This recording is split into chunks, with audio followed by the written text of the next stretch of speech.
12 নম্বর হাদিস শরীফ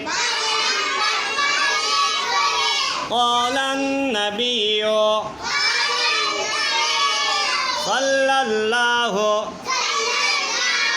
عليه وسلم حب الدنيا رأس كل خطيئة حب الدنيا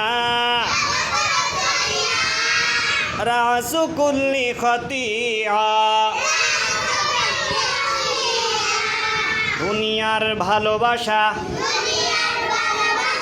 সমস্ত গুনাহের মূল